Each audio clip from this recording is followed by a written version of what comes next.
Olá, pessoal do Entretanto. A gente está aqui, como sempre, para falar das coisas do Brasil e do mundo à luz do direito, para falar de ciência política à luz do direito. Sempre dessa maneira rápida, clara, transparente, imparcial e informal. Dê o seu like, clique na sinetinha, inscreva-se no canal. Nós precisamos de você. Hoje, como não poderia deixar de ser, a gente vai falar sobre o conflito armado em Israel e na faixa de Gaza. A história disso tudo, as complicações e os motivos por detrás dessa tragédia continuada que é a guerra no Oriente Médio. Estou aguardando vocês e já estou lá. Eu não me ajoelho com politicamente correto, não, porra. O juiz não tem que entrar em pilha de mídia, tem que atuar fazendo justiça.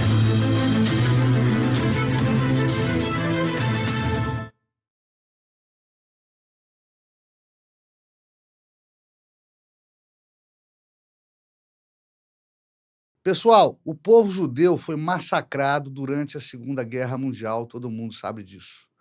E antes disso, ele sempre foi proscrito na Europa e no mundo.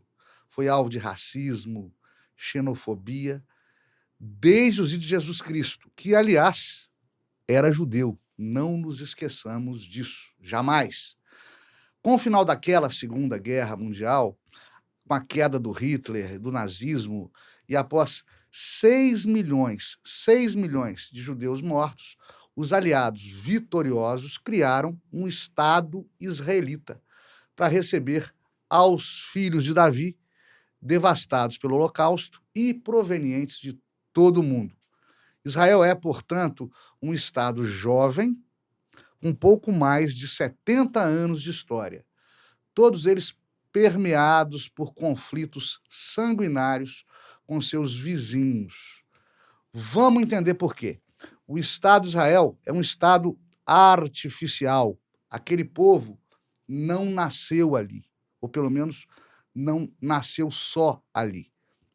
O povo judeu, desde seus primórdios, é um povo errático e errante, que finalmente se sediou, criou raízes naquele Estado criado pelo governo aliado, pelos aliados após a Segunda Guerra Mundial, só que foi instalado em meio aos seus inimigos ideológicos, aos muçulmanos.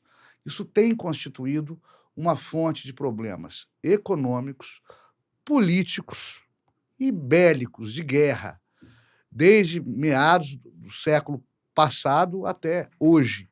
E está longe de se resolver isso tudo. A gente vai entender por que aqui no Entretanto. O Islã, através do Alcorão, Bíblia muçulmana, prega a paz ao verberar a voz de Maomé, o profeta Mohammed, o profeta, para os seus adeptos. Mais um profeta enviado. Maomé, para os seus adeptos, é mais um profeta enviado por Alá, Deus, para dignificar o homem na terra, assim como Jesus Cristo. É fundamental entender isso. O Islã admite a existência e a importância de Cristo, mas não o isola como unigênito, ou seja, como único, proveniente de Deus, para pacificar os homens. Maomé seria igual em importância e, enquanto Maomé viveu, criou um império bélico que conquistou a Europa e escravizou aos vencidos por 500 anos, até que as cruzadas católicas repeliram aos conquistadores árabes para além das fronteiras do velho continente e de volta à Ásia e à África. Pessoal, é mais ou menos isso.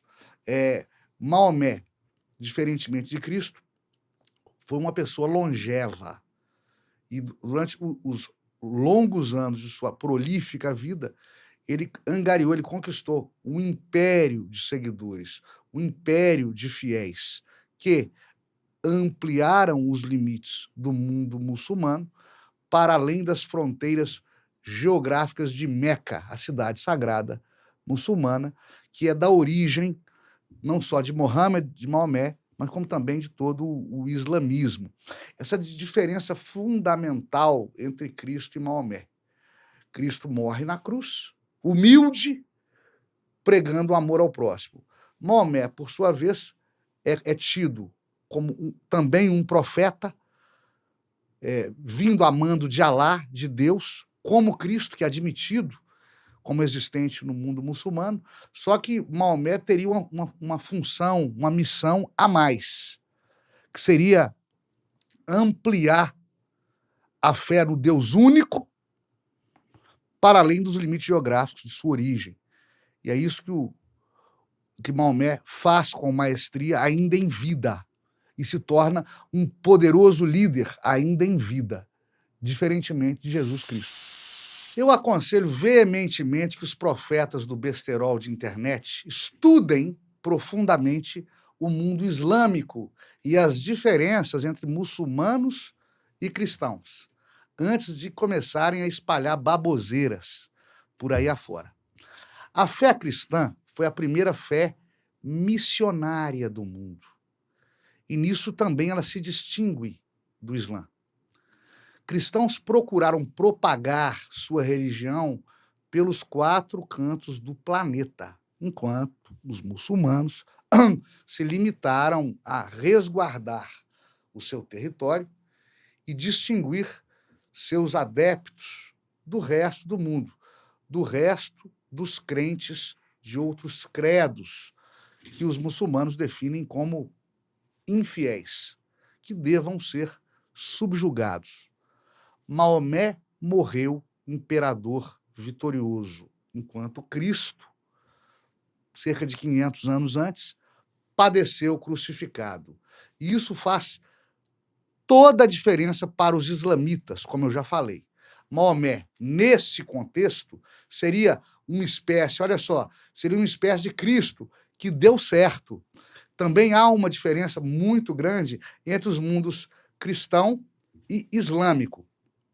Os países dos seguidores de Maomé mantêm um estado sacro, em que a religião tudo manda e tudo domina, e em que o Alcorão dita não somente a fé islâmica, mas também as leis e a gestão dos governos. Já o mundo cristão, esse mundo cristão, se laicizou. O que é isso? Abandonou a orientação religiosa para organizar o seu Estado e os seus costumes, e democratizou essa adoção da liberdade religiosa. Ou seja, em um país cristão, você pode ser ou não ser cristão. Há liberdade religiosa. Agora, experimenta ser um não muçulmano em um país orientado pelo Alcorão e pela fé muçulmana. Tome cuidado. Se você rezar o terço, gostar da bebidinha, fumar uma maconha, for gay, lésbica, mexer com a mulher dos outros, tome cuidado em um país orientado, né? Orientado quanto ao seu governo, às suas leis e à segurança pública, orientado pela fé muçulmana, que guia os desígnios dos respectivos estados aos quais ela domina. Ainda assim, o Islã prega a paz entre os povos, mas não essa paz de convivência recíproca, respeito, a qual o mundo ocidental está tentando se acostumar. É mais uma paz do tipo, fica na sua e não me aborreça, que senão enfia um homem-bomba dentro da sua igreja ou sinagoga. É uma pax romana, uma paz sobre os vencidos. O escritor britânico Salman Rushdie e os humoristas do jornal francês Charlie Hebdo, que o digam, ridicularizaram a imagem de Maomé, e o primeiro, Rushdie, está jurado de morte e anda com seguranças há mais de 30 anos. Já a redação do periódico parisiense Charlie Hebdo foi alvo de atentado terrorista, com várias mortes de homens de imprensa que ali trabalhavam. No entanto, pessoal, não se iludam. A imensa maioria dos muçulmanos do mundo é pacifista, com toda a sua alma e o seu coração. Migram e querem viver bem com todo mundo em pátrias livres. Isso é que é curioso.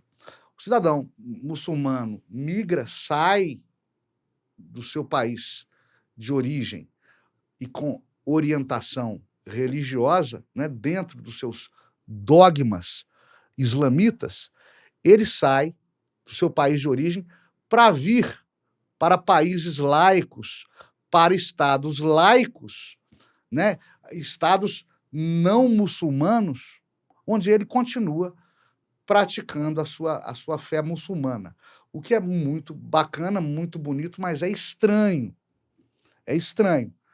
É claro que eles vêm em busca de prosperidade, mas a recíproca não é verdadeira, não é essa mesma liberdade religiosa nos países de origem muçulmana. O cristão que vai para lá não tem como, por exemplo, rezar o terço em praça pública. A mulher cristã que vai para países mais radicais de orientação muçulmana não consegue andar sem véu, ao menos cobrindo aos cabelos, né?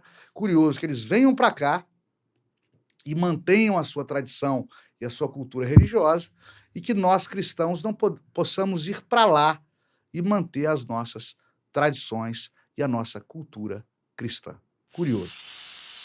Durante a última Copa do Mundo no Catar, muita gente criticou aquele país sede da Copa, o Catar, que é islâmico. Criticaram o Catar por ter orientação homofóbica, machista, sexista e atrasada. E até mesmo porque lá não se permitia vender cervejas nos estádios daquele evento esportivo. Aqui, no entretanto, eu defendi as desigualdades culturais e afirmei em alto e bom som: não há culturas melhores que outras. Há culturas diferentes.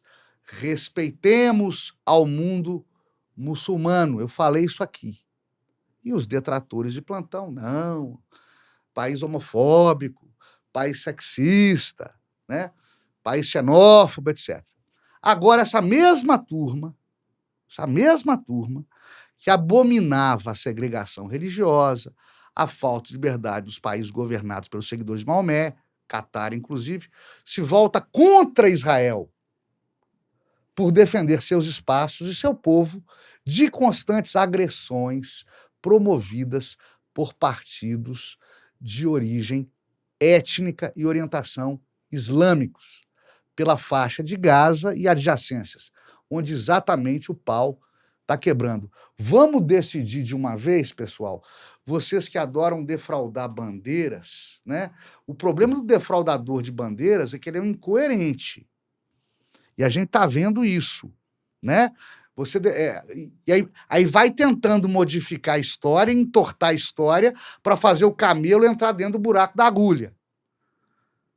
Ok? A religião muçulmana, para vocês, a fé muçulmana, os estados de orientação religiosa muçulmana, para vocês, são retrógrados, atrasados, anti-liberdade, né?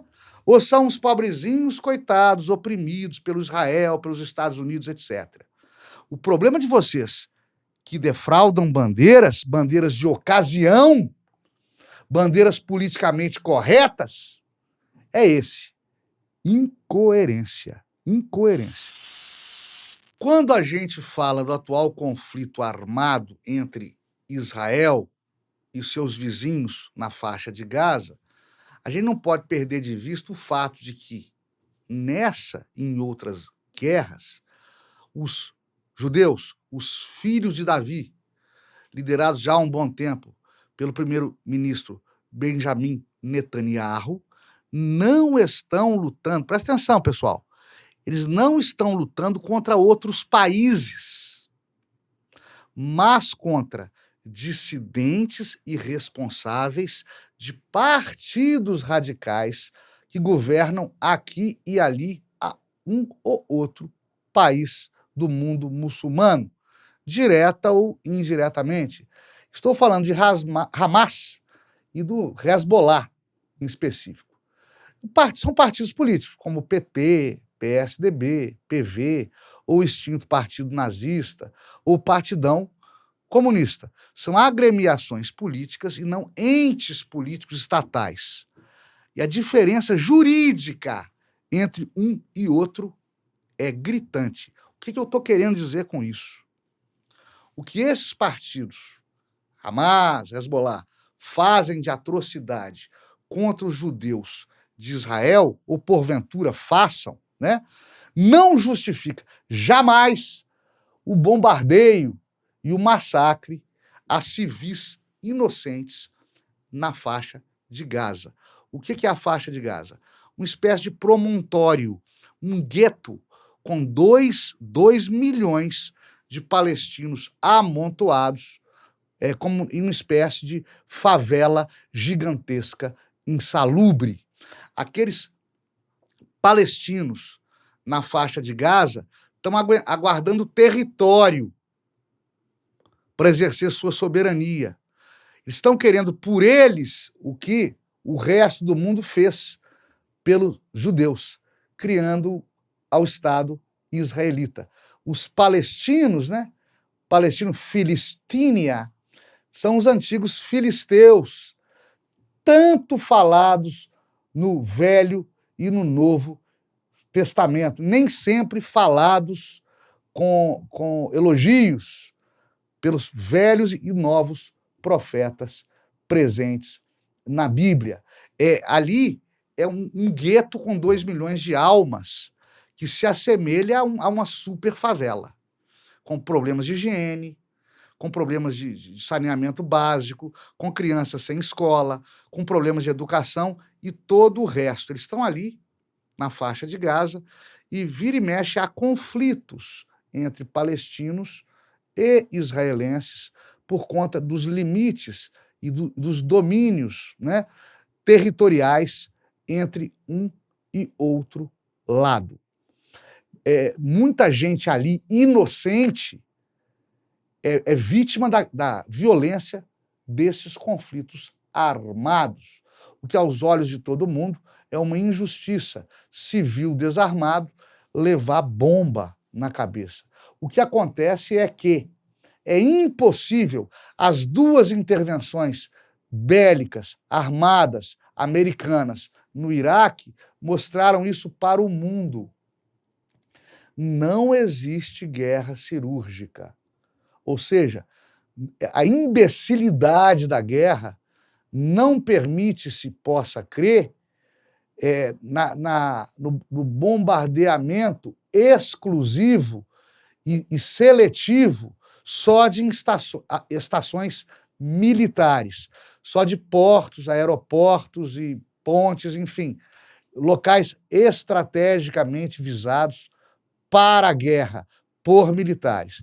Sempre, dada a estupidez das guerras e a imbecilidade dos homens que as fomentam, sempre é inevitável, sempre haverá derramamento de sangue civil inocente.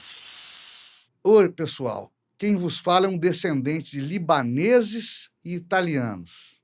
Portanto, eu acho que eu sou imparcial para falar de judeus. Os filhos de Davi representam o povo mais massacrado, escravizado e discriminado da história.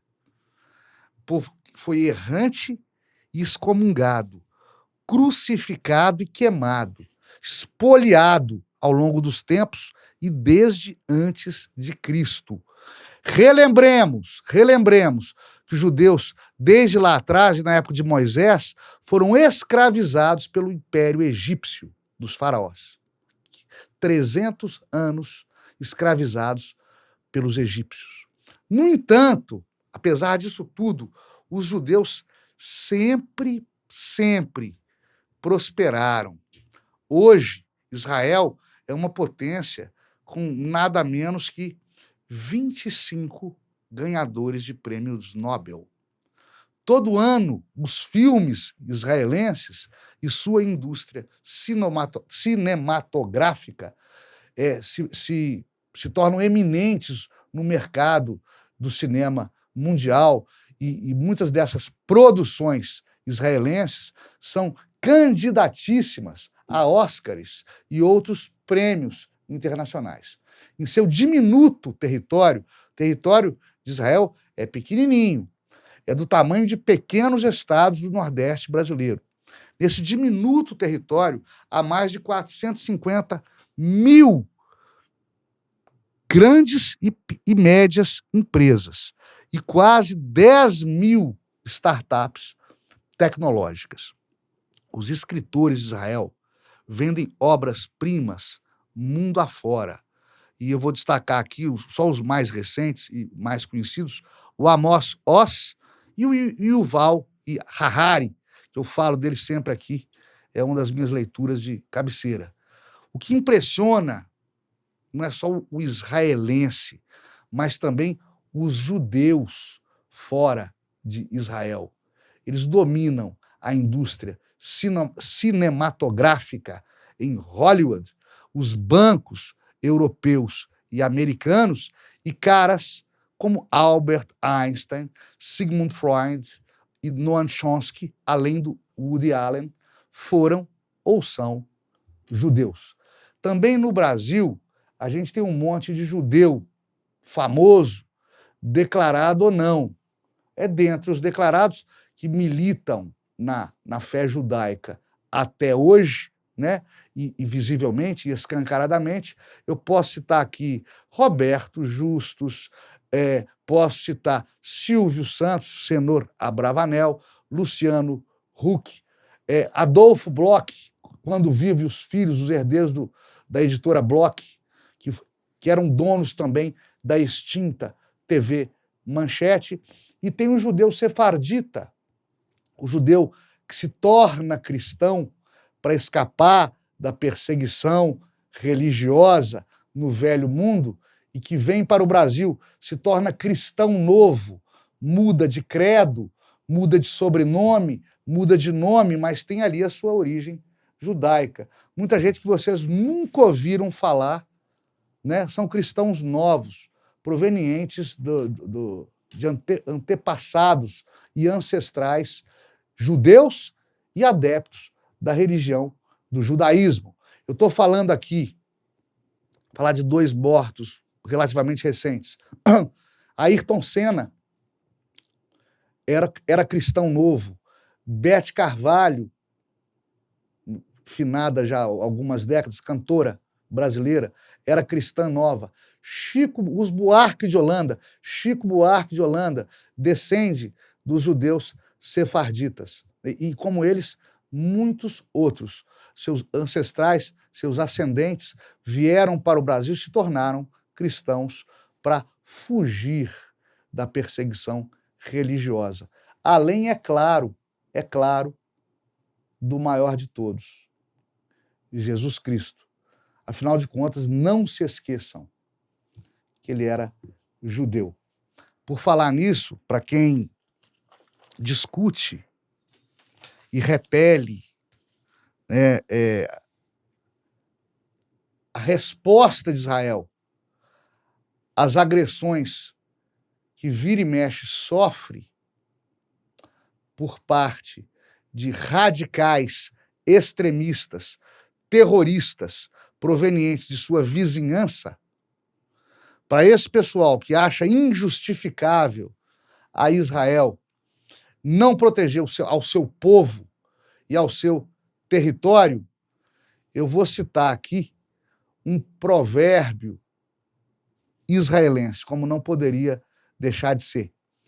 Quem tem compaixão com pessoas cruéis pode descobrir-se cruel com pessoas compassivas. É isso aí, pessoal. Até a próxima. Fiquemos todos com Deus e com Alá. Até semana que vem. Dê o seu like, clique na sinetinha e inscreva-se no canal.